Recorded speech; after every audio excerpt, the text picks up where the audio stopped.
नमस्कार, जय जवान जय किसान न्यूज़ 24 में आपका स्वागत है। आइए नजर डालते हैं आज की खास खबर पर। Saint BN higher secondary school Parshuram Karhal में स्थित है। प्रबंधक जी पिछले कई साल से शिक्षा के क्षेत्र में जुड़े हुए हैं। प्रबंधक जी ने बताया कि कोरोना काल के समय भी ऑनलाइन लगवा रहे थे क्लासेस। प्रबंधक जी ने कहा कि शिक्षा उस श्रेणी का दूध है जो पिएगा वो दहाड़ेगा। बच्चों के ऊपर कोरोना के बाद से दे रहे हैं विशेष ध्यान। प्रबंधक जी ने कहा कि अपने जीवन में सिर्फ शिक्षा को आगे बढ़ाने के लिए ही हमने ये कदम उठाया है। कोरोना के बाद स्कूल में लगवा रहे हैं एक्स्ट्रा क्लासेस। मैनपुरी से संपादक कुमार गौरव के साथ रोहित मोहित की ये खास रिपोर्ट।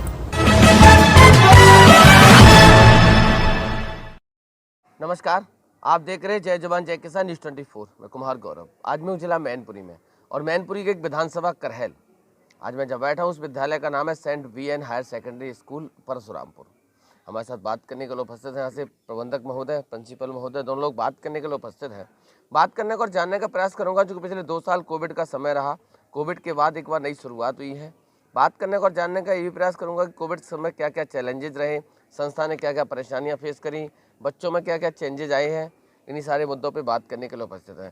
सर, सबसे पहले तो आपका स्वागत है हमारे चैनल में। बहुत बहुत धन्यवाद। सर, कोविड का समय 2 साल, उसके बाद नया सेशन, नई शुरुआत, कैसे रहे 2 साल? सबसे पहले तो मैं न्यूज़ 24 का धन्यवाद देना चाहता हूं कि उन्होंने एक रूरल क्षेत्र में, एक बिल्कुल ग्रामीण विद्यालय में जहां बहुत गरीब परिवार के बच्चे पढ़ते हैं, वहां का मुद्दा उठाया। यहां स्थिति ये थी कि लोगों में यहाँ बीमारी कम थी लेकिन दहशत इतनी भरी हुई थी कि लोग विद्यालय का आदेश मिलने पर भी अपने विद्यालय में बच्चे नहीं भेजे उन्होंने। फिर भी हमने शिक्षकों का जहाँ तक हुआ उनका ख्याल रखा, ठीक है, उनको कुछ वेतन भी दिया। और यहाँ जो रूरल क्षेत्र में ग्रामीणों ने जिनके बच्चे यहाँ पढ़ते थे उन्होंने 2 साल की विद्यालय की नहीं तो फीस दी, ठीक है, और नहीं तो अपने बच्चे विद्यालय भेजे। तो ऐसे में विद्यालयों की आर्थिक व्यवस्था सब चरमरा गई है। ऐसे में जितने भी विद्यालय हैं, केवल हम ही नहीं, सारे विद्यालय पूरे, मेरी समझ में जहाँ तक मैं हिंदुस्तान की अगर बात करता हूँ, मेरे कई प्रबंधक तंत्र से संपर्क होता रहता है, तो उस समय इतनी तरह से टूट गए कि ये मालूम पड़ता था सभी प्रबंधकों की रीढ़ की हड्डी तक टूट चुकी है जी। ऐसे में फिर भी हम लोगों ने एक सामाजिक स्तर को देखते हुए और अपना पूर्ण दायित्व निभाते हुए बच्चों का पूरा ख्याल रखा, स्वास्थ्य से लेकर शिक्षा तक का। और आज इसी का परिणाम है कि हमारे विद्यालय में 500 की स्ट्रेंथ अवेलेबल है और शिक्षण व्यवस्था भी हमारे सभी शिक्षक पूर्ण मनोयोग से कर रहे हैं जी। प्रबंधक जी, जिस समय कोविड का समय रहा तो क्या मानना है आपका, जब ऑनलाइन क्लासेस का एक क्रेज रहा, क्या मानना है, ऑनलाइन ज़्यादा इफेक्टिव रहता है या ऑफलाइन? हमने ऑनलाइन की कोशिश की लेकिन जब हमने पता किया तो देखा हमारे क्षेत्र में 90% लोगों के पास कलर्ड मोबाइल नहीं थे। तो वहाँ बच्चे उस ऑनलाइन व्यवस्था, ग्रामीण क्षेत्र की सभी ऑनलाइन व्यवस्था धरी की धरी रह गई। कोई यदि ये दावा भी करता है कि हमने शिक्षण कार्य कराए, लेकिन वो केवल नाम मात्र के लिए प्रशासन को गुमराह करना था। रूरल क्षेत्र में ऑनलाइन व्यवस्था बिल्कुल फेल है जी। क्या लगता है आपको, कितना समय लगेगा बच्चों का जो भी शिक्षा का गैप रहा उसको रिकवर करने में? संस्था क्या क्या एफर्ट करने वाली है?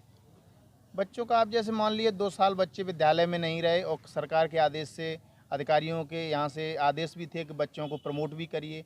तो जो बच्चा फर्स्ट स्टैंडर्ड का है वो बच्चा जब हमने 2 और 3rd वैसे ही प्रमोट करके 4th में जब हम लोग बैठा रहे थे 2 साल बाद, तो बच्चे को नॉलेज तो वहीं थी, ना बच्चा वहाँ अच्छी तरह से पढ़ पा रहा था ना गेन। तो हम लोगों ने एक्स्ट्रा क्लासेस लिए, बच्चों के एक्स्ट्रा मेहनत की और कोशिश ये कर रहे हैं कि बच्चे का मानसिक स्तर एकदम डेवलप हो करके और अपने कक्षा को पूर्ण सिलेबस के अकॉर्डिंग अपने को ढाल सके जी।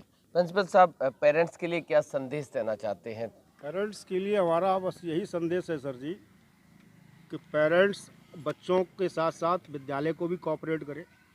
जैसे अभी डायरेक्टर सर ने बताया कि अर्थव्यवस्था बहुत डिस्टर्ब हुई है, उसका कारण पेरेंट्स ही थे।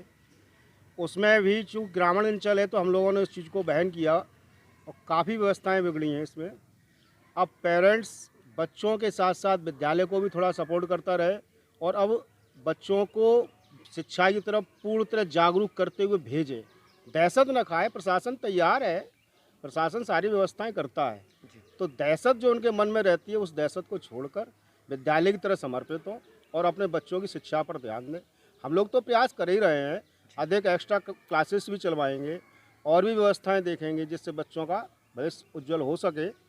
उसके लिए हम लोग काफ़ी प्रयासरत भी हैं, अपने अध्यापकों से भी हमने कह भी रखा है, लगा हुआ है सब व्यवस्था। जी तो प्रबंधक जी, मानव जीवन में शिक्षा को कितना महत्वपूर्ण मानते हैं? केवल शिक्षण व्यवस्था में केवल हमारी कलम ही ऐसी है, सो एक ये मान लीजिए कि मजदूर आदमी तक एक प्रधानमंत्री बन सकता है, केवल वो कलम की ही व्यवस्था है। यदि हमारा गुरु और शिष्य का दायित्व निभाते हुए यदि दोनों के अंदर ये है कि ये हमारे गुरुओं और ये हमारे छात्र हैं और उस हिसाब से बच्चे के सर्वांगीण विकास के लिए करते हैं, तो हमारा ये मानना है कि यदि हम लोग शिक्षित हैं तो हमारा देश आगे बढ़ेगा, हमारा समाज आगे बढ़ेगा। मानवता का दायित्व निभाते हुए हम अपने देश का उज्जवल भविष्य बना सकते हैं। प्रिंसिपल साहब, जिस तरीके से आपने देखा कि हिंदुस्तान पर वेस्टर्न कल्चर हावी हो रहा, धीरे धीरे बच्चे अपनी मूल संस्कृति से दूर जा रहे हैं। हमारा दौर था, आपका दौर था, माँ बाप को प्रणाम करके, अड़ोसी पड़ोसी बड़ों का सम्मान करके विद्यालय आते थे। आज वो सब चीज़ें डिनाई हो रही हैं। तो क्या लगता है आपको, संस्था ऐसा क्या करेगी जिससे हमारी संस्कृति बची रहे और शिक्षा भी आगे बढ़े? देखिए, इसमें हम लोग ये कर सकते हैं, अपनी संस्कृति का ज्ञान हमें विद्यालय में भी देना होगा। कल्चर का वेस्टर्न कल्चर समझिए, लेकिन अपना कल्चर भूलिए नहीं। हम अपना न भूलें, दूसरे का समझें तो बेहतर होगा। हम केवल बेहतर ये समझते हैं कि वो सामने जो दिख रहा है वो अच्छा नहीं है। वो अच्छा अगर होता तो वो हमारा कल्चर क्यों अपना रहे हैं? आप वेस्टर्न में देखिए, वो हमारा कल्चर अपना रहे हैं। अमेरिका में राधे राधे हो रहा है और हम उस चीज़ को भूल रहे हैं। हम अपना कल्चर भूल रहे हैं। इसका मतलब हमारा कल्चर अच्छा था। भारत वो देश है जहाँ पहला विश्वविद्यालय था। शिक्षा के लिए विदेश से लोग यहाँ आते थे, हम विदेश जाते नहीं थे। तो हमारा देश वो देश है। हम अपने देश को ऐसे, अपने गौरव को ना भूलें।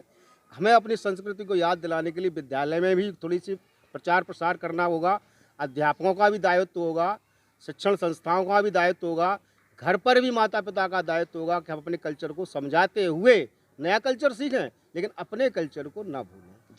प्रबंधक जी, आखिरी सवाल, पूरा कोविड का सिनेरियो देखने के बाद ईश्वर से क्या प्रार्थना करना चाहते हैं? हम तो बस ईश्वर से यही प्रार्थना करते हैं कि हमारी भारतीय संस्कृति वसुधैव कुटुम्बकम पर आधारित है। तो हम समझते हैं कि पूरा संसार इस कोविड से उबर करके और अपनी पूर्ण जिम्मेदारी निभाते हुए सर्वांगीण विकास के लिए तत्पर रहे। यही हमारी ईश्वर से प्रार्थना है। जी, बहुत बहुत धन्यवाद सर बात करने के लिए। हमारे साथ थे saint VN higher secondary school के प्रबंधक महोदय, प्रधानाचार्य महोदय।